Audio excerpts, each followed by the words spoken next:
Hey guys, welcome back to Vertical Momentum. I'm your host, Richard Kaufman, also known as the Comeback Coach.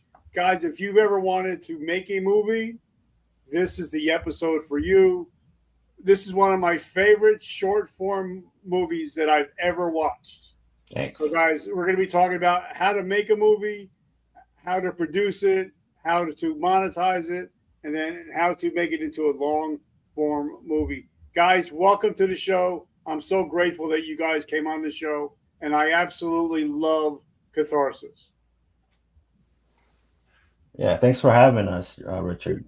You're welcome. So, guys, first question I always ask all my guests, and I'll ask you each individually. What is your definition of resiliency?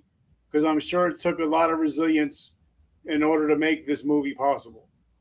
So, what are your guys' definition of resiliency? Yeah, I can go first. For me, like the definition of resiliency is like it kind of reminds me of like the what Rocky Balboa. Like he, uh, it's not how hard you hit; it's how hard you get hit and keep moving forward. So like after all like the failures and after all like the horrible things that happen to you, you still keep moving forward despite like all the hardship that you're going through. So that's how I would define it. Eddie, what's your definition of resiliency? Yeah, to second Felix, I think of Kobe Bryant, relentlessness, right? Yes. I have never, and I hope I never have something like an Achilles injury. I think about how he tore his Achilles, shot his two free throws, walked out on his own, started training the very next day, and he made that lengthy post on Facebook that went viral at the time. Um, and he literally said something along the lines of, "If you see me fighting against a bear, pray for the bear," or something along those lines, right? So the willingness to not give up and the willingness to keep fighting. So I'm a big Kobe's my favorite player. I love the Mamba mentality, and I was thinking, when Tyler Halliburton got hurt, they had to carry his ass back. Kobe walked back. Yeah. So I got to give big shout outs to the Black Mamba. So guys, And you see that literally I can't think of a single player other than Kobe Bryant that's had something like an Achilles tear and walked off. The only other player I can think of that rings that's similar is Philip Rivers, that he played with a torn ACL the year they went 14-2. I think it was 2008, 2009, something along those lines, when the San Diego Charger days. But you're totally right. How does one just say I'm gonna keep doing it? And that's the human spirit. because that happened to Jason Tatum too, and they had to carry him off. Yeah. So all right, so let's talk about the catharsis. Let's because everybody sees the finished product of a movie. Take us into what it really takes to make a movie. Take us all the way from the writing process all the way to the taking it to film festivals like you guys just did and actually won first place. Mhm. So take us behind the scenes. Well, like it all starts with a log line. So a log line is basically like a full summation of the film within a single sentence. So for Catharsis, it's like after his brother's death, a comedic actor tries to replace him in Macbeth, but needs the approval of a maniacal director as his past guilt starts to haunt him. So with this one idea, that's how you shape the entire script and like and all like the themes and all the characters and like the obstacle as well as like the goal of the character. And from there, you start to like create like a beat board. So like a beat board is like it's basically like an outline.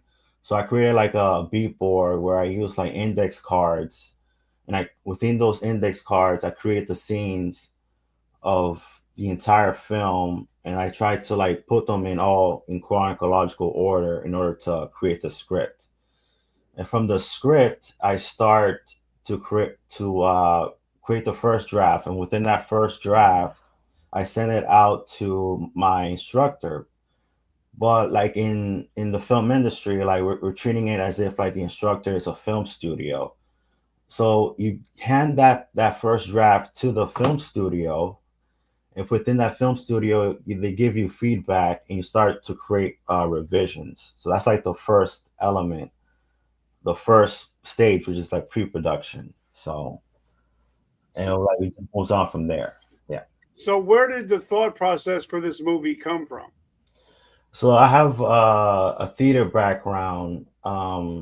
It's actually like the very first arts high school, like it's literally called Arts High School in the country. And like from there, when I graduated, this is when like the idea started to spark in my head of like the comedy actor brother and the dramatic or slash tragedy actor brother, and having like this feud between them, and how like comedy actors, they don't have the same kind of like praise and awards consideration compared to dramatic actors, and that's why he kills him.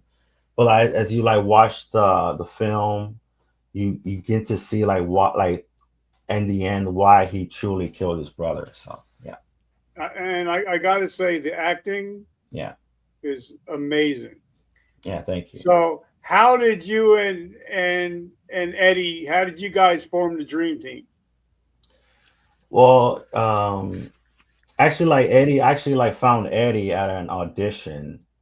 So like from that audition, I said, "Oh yeah, you got the part. Like, you got the part as the dead brother character." And he actually like told me he's a producer, and that's how we started to like build the film together in order to produce it. But like yeah, it was also like mostly like because like in Full Sail, they actually have like a casting lobby, and in that casting lobby, they actually send out a casting call in like their own personal Facebook group. And that's where like I get like a lot of the actors auditioning for the parts. So that's how like it all started. All right, so then I got to ask you, and I'm going to ask Eddie this question. So was it like Shaq and Kobe, or was it like Kobe and Paul?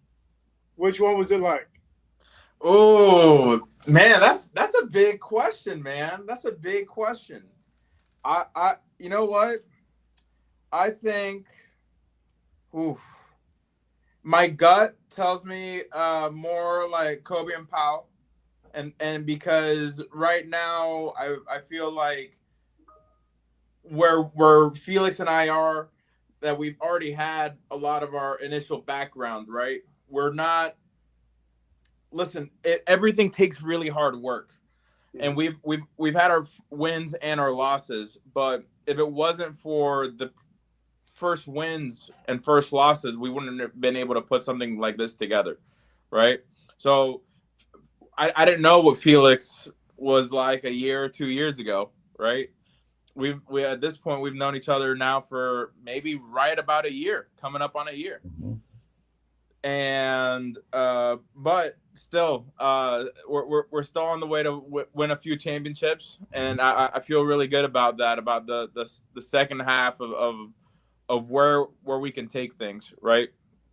I think something that has been a learning experience is that, and it's really tough as an I predominantly would consider myself more an actor, and diving a little bit more into production now, that we constantly get fired, right? The job's over, everybody's fired, and you got to go get a new job. And it's really hard to keep the energy, and it's really hard to continue to support each other after the project is finalized. And that's been a bit of a challenge, but a good challenge, right? Because thankfully we still have some support. I know we released our Indiegogo a couple weeks ago. We still have about 45 days left. We're tracking on making a big push these next 45 days, and just happy to be here for real. And I'm happy that Felix gave me an opportunity as well to not only be an actor, but also join him in bringing his thesis to life. All right, so take like I said, I'm a big basketball guy, so I can't keep bringing it back to it. You know, Kobe. Even like in the book Relentless, they talk about how Yeah. even Kobe, after he played Michael, he'd be on the phone with Michael at 3 o'clock in the morning. He tried to learn everything from Michael. So, who in the acting sphere is your Michael? Russ Blackwell. That's my guy. I love him. He's a teacher and a mentor I've gotten to work with here locally in Orlando. I would say that I'm so thankful I get to have somebody like Russ in my life. I'd also like to give another big shout out to another great friend and mentor, Adam Bernier. Those two have made such a massive impact in my life as far as actors that do not gatekeep. And it's really hard in the entertainment industry and any sort of endeavor really that is not outside of the 9 to 5 and even within the 9 to 5 to not look at somebody and be like, well, that's potentially competition. How much am I going to share? How much, the trade secrets and whatnot. But if people keep showing up and asking questions, I've also learned that in my sales career outside of acting. Listen, I'm sure Michael Jordan probably gave dozens of people advice on what to do in the paint, and he got tired of it because people wouldn't follow through with it, right? But he had the kid Kobe Bryant that just kept asking questions, and that's where you find investment from people that are in different parts of their career. So, yeah, big shout out to Russ Blackwell, Adam Vernier, my agent, and also, of course, my lovely mother who tells me how it is. So, thanks, Mom. I love it. So, Felix, if knowing what you know now, what did you learn from this whole process that you thought would have been a little bit easier, but it was a little bit harder than you expected? Yeah, because this is like my fourth short film, Catharsis, and like the biggest thing I learned is that if you fail to plan, you plan to fail, and and that's the reason why I like was like hot, like a hot steamy mess, like the other three short films I did. Because like once you're like in production, like that's when you need to know exactly what you're doing, or else it's feel as if you're like captain to a sinking ship. Because like things are just like not working. Like people are trying like to steal like your leadership from you. Like and it's like as your project just gets worse and worse and worse, it starts like sinking and sinking to the ocean. Like it's just and that's what I and through like this catharsis process, I was very fortunate to like have like Eddie be my producer and make sure like I was like focused and like organized with my pre-production work, as well as making sure I had like the right team that wasn't gonna like steal my leadership role from me. And and the hardest part of like this whole catharsis project was the just like the long hours we took in order to like capture like the best possible shots we've gotten for the project. So yeah. And one thing, Felix, while you're saying that, a lot of people just click play, right? Yeah. Much like yourself, you click play. Yeah. You said you got to watch it 5 times. That's Yeah. 45 minutes, right? Yeah. That's amazing. That did not take 45 minutes. No, it did not. It takes and this is the fascinating part. I feel like this is where you get addicted to it, right? That the work it takes. First of all, just with the cast and crew that we actually had, we had 3 days. 3 days, about 36 to 40 hours in those 3 days total, right? We had meals, preparation, and that's not even including what is called a previs. Yeah. So essentially, Felix gathers up his crew, not the cast. They run through the entire film without the formal acting, but they still got to give it some spice and some life, right? And that's not including and this is more in Felix's wheelhouse, the shot list, the order of the shots, and being able to be at a specific point in time, even though things are not shot chronologically. And that's not even starting the inception of this idea from Felix's unique mind, right? And all the events that happened to trigger that initial spark. So it's fascinating. It truly is. Yeah, because like for the first day, we shot we shot at a theater.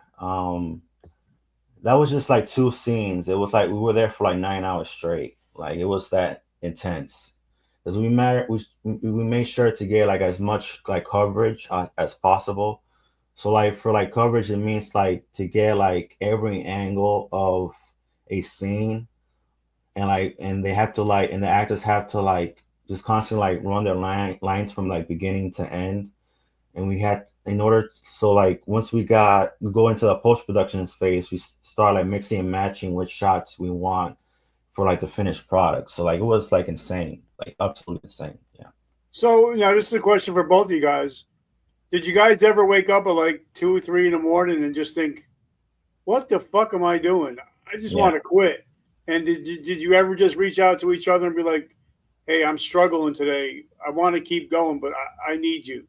Like Kobe would do to Powell. He'd be like, bro, I need you. I need you at this time. Did you guys go through any of that? No, I didn't really go through that because it was a very smooth production, and the reason why it was so smooth is because we put all our hard work into to the pre-production.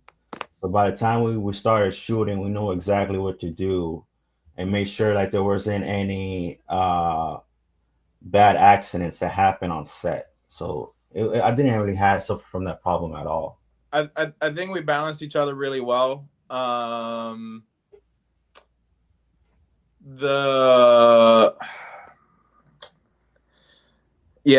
This was a challenge for me because one of the final days of that we were planning, my dog went downhill very quickly. We were at a Starbucks, and then I rushed home, and we put him down 18 hours later. And then we were impacted by the hurricane, all of kind of Central Florida with Milton. And then I started a new job. So I was in my own bit of catharsis as well. I'll never forget this project, period. But the fact that it was like life has to keep going. And it's been a humbling experience. Production is something that is far more challenging and requiring of investment than I originally had ever anticipated. And to this day, I continue to learn from Felix, and I'm grateful for his patience throughout the entire process, because it definitely has been a turbulent few months for me. And I'm thankful that I've had a project this special that has kind of been a North Star in my artistic endeavors to just stay active. I think if it wasn't for catharsis, I'm not going to say I would quit, because once you get bit by the bug, you can't, you don't want to do anything else. But I definitely feel like it would have been very easy for me to be like, you know what? Then a year passes, and then 2 years, and before you know it, 5 years passes, and you're like, I haven't been on set. And this definitely happened at a interesting point. So what was it like to shoot your last shot, to get to the point where the film was finished, and then you're like, oh shit, now what? Because even like with podcasting, when I first started 13 years ago, who would ever thought I'd be getting 3 million downloads? But that first time the first episode was done, and I'm like, okay, I got an episode. Yeah. Now what do I do with it? So what was that like when you finally finished and it was ready to be put out into the world? Well, that's what Noah said. Like if you build it, they will come. So that's what we were doing. Like we built it. Now we have to like promote it out into the world. So, and and make sure to like get as many eyeballs in it as possible, so we can get like connections in order to like turn this like single idea into a full feature film. So that's like the whole goal afterwards. Yeah. So, Eddie, what were your thoughts when it was finally complete? It was definitely a. Well, what were my thoughts? It felt great because it was something that was completed and something that we put in a whole lot of hard work. And the thing is, listen, we are all emotional creatures, right? That's what makes us so human, right? Yeah. It was an emotion that sparked emotion or a thought that inspired pretty much every single invention that we can think of. So the last day and a half, there were some, I don't want to say challenges, but listen, we all have things going on, so different personalities, and that's the true in any set, right? And consequences are both positive and negative. So we had to, and it was a challenge for me as someone that's predominantly lived. I've done 2 features and about 24 short films. So I've been on set before, but I've never been on set with an investment in the final product as much as this. Usually it's, did I speak my truth? This time around is, did I speak my truth, and is this good? So it was interesting having to be an actor and putting on my producer hat at the same time, and together being like, all right, last day, we're going to go through some extra steps, extra practice to make sure that tomorrow goes smoothly. So it felt really satisfying. It felt proof that when you work hard, things get done. Okay, so let's talk about, because I got the podcast, I got a movie coming out. It'll be coming out soon.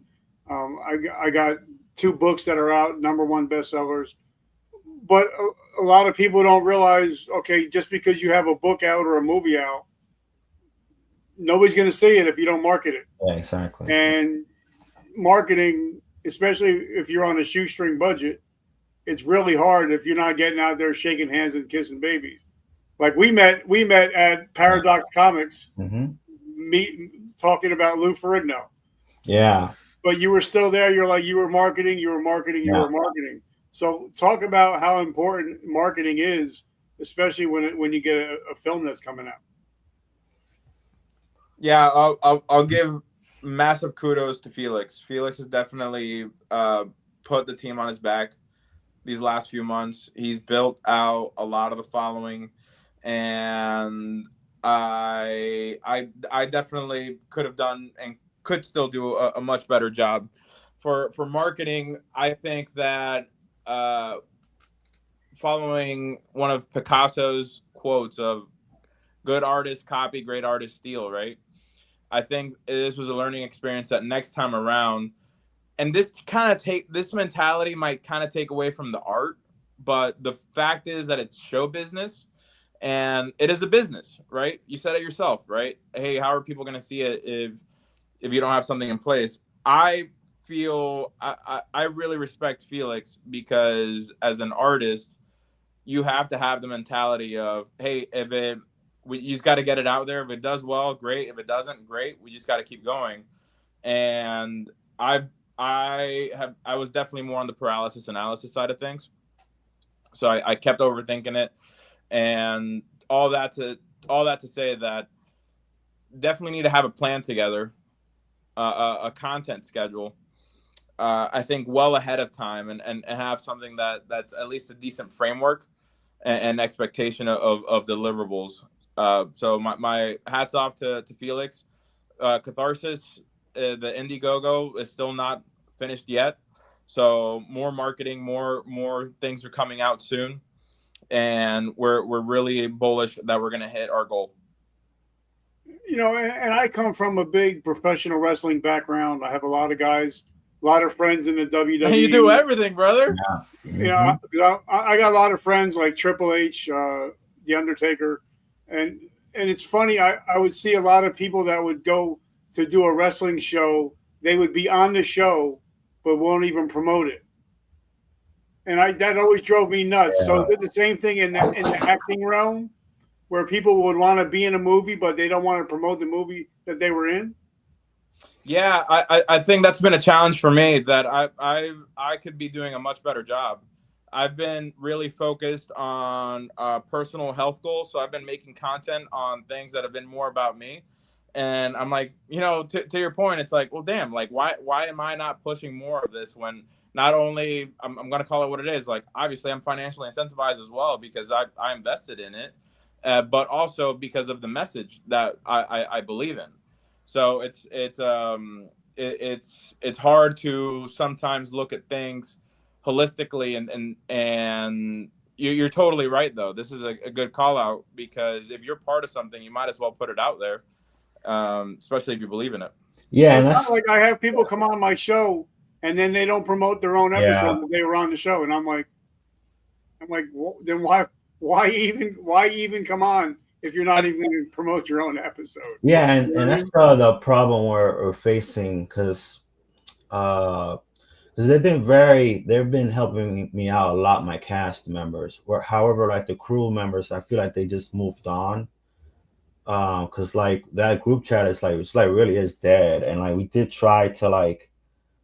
um did try to like keep them updated, but like that's just how it is when it comes to making a film. Like once it's made, like people just move on. So, but yeah, yeah, because we did like discuss like that everybody's gonna get paid, but like um I don't think they have all that investment in it, but it is what it is. Yeah. So what's up next for Catharsis? What's up next for you guys? And by the way, Eddie, you look amazing. You lost a lot of weight. You look great. I wanted to say that before we got on. I just wanted to give you a big shout out and big props. So now you're Man, I being appreciate that. Yeah. I appreciate Yeah, that Stairmaster's no joke, you know. So Yeah, I just wanted to give you a big shout out. I did I think 47 or 48. It started off with 2 hours on the Stairmaster. So I did it for 47 or 48 days in a row. And then I did a few half marathons a couple of years ago. And then right now, the content that I'm posting is more of a day in the life on my journey to sub 10% body fat. So I appreciate it though, man. I'm glad that you could tell, like, I'm feeling good, and I'm feeling lighter. So that's good.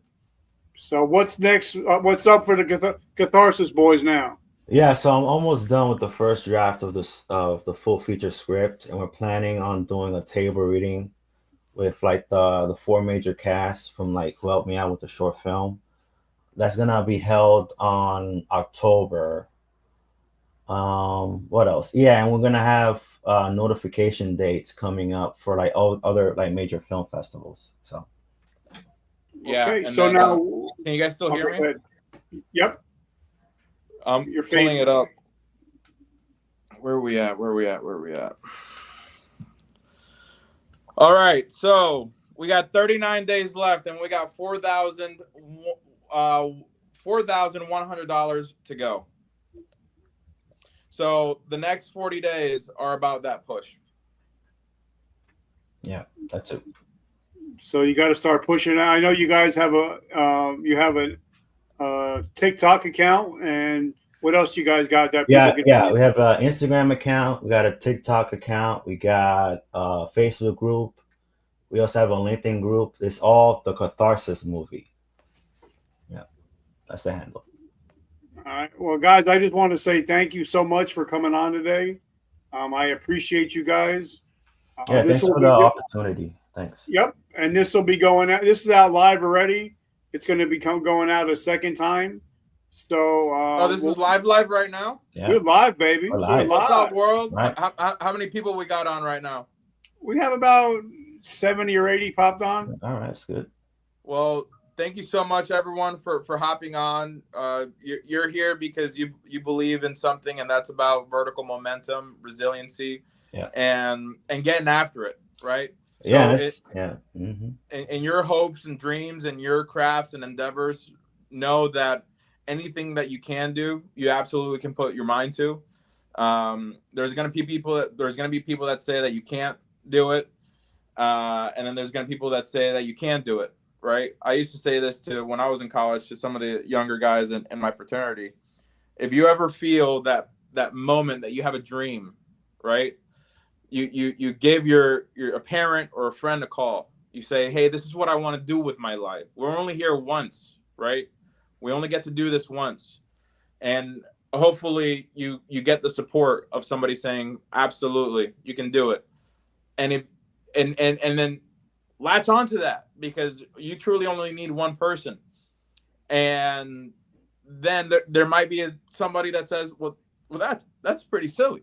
Well, just get the fuck after it and prove. You don't even have to prove them wrong. Prove your own doubt wrong, that you can't do it, because you are meant for more. I think one of my most rewarding experiences as an actor and now as a producer was when this was completed, seeing the look of relief on Felix's face of how much this project really meant to him at a personal level. This was not just another short film. This was, we joked about it, right? Spoiler, no casualties happen in real life, but the kind of Felix spoke about that is something that happens in the film. That this is something that was deeply and continues to be deeply personal to Felix, and the fact that his willingness to put himself out there, share his story, share his heart. And when he said that he completed it, knowing that there were people along his way of saying, you can't do this. You're not going to do this. You're not going to do this. And then he did it. Mm-hmm. And I'll forever be thankful of Felix for allowing me to be part of that moment of letting the naysayers, say okay. And I meant to ask Felix, in the film, you put in memory of one of your professors at the end. Yeah, it was my drama teacher from arts high school. She no, because she's the one that really like motivated me to really like pursue my dreams, versus like my other drama teacher, who's actually like the antagonist of the film, who was like who treated me like garbage. And it was sucks, because she actually like retired after in my freshman year, so I had to like deal with like the other drama teacher who said I couldn't do it, that I'm not talented enough, that I'll never make it as a director or an actor or a writer. But through this process, I learned that you have to fight for your talent, and you have to like really like believe in your goals in order to like really like pursue those dreams. It's because like a lot of those like people that I admire, like they really like had to prove like those naysayers wrong, and that's what I did with this film Catharsis. So yeah. Yeah, I love it. So guys, thank you so much. So guys, make sure you go to check out Catharsis, the movie, right? Yeah, it's the Catharsis movie. That's the handle. Catharsis movie. Make sure you go to TikTok, watch it over and over. Oh yeah, we got plenty of content. And what we'll do, Richard, is once we get the recording, I just followed you on Instagram. We'd love to collaborate on a post or share it with you and have you be part of the journey as well.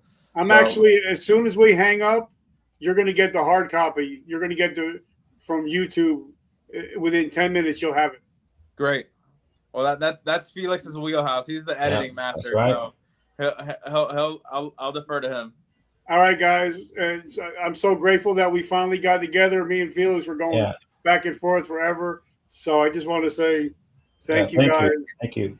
And guys, as the way I end my show every week, every morning we wake up, we have a choice. We can be a victor or a victim. If you listen to my show, you're no longer a victim of your past. You're a victor of your present and your future. So thank you guys for always showing up. And guys, remember, vertical momentum, the only way to go is up. I love you guys. Have a great week. Thank you guys so much. And we'll be in contact. Thank you. Be careful of the heat. Yeah. Thank you. Thanks.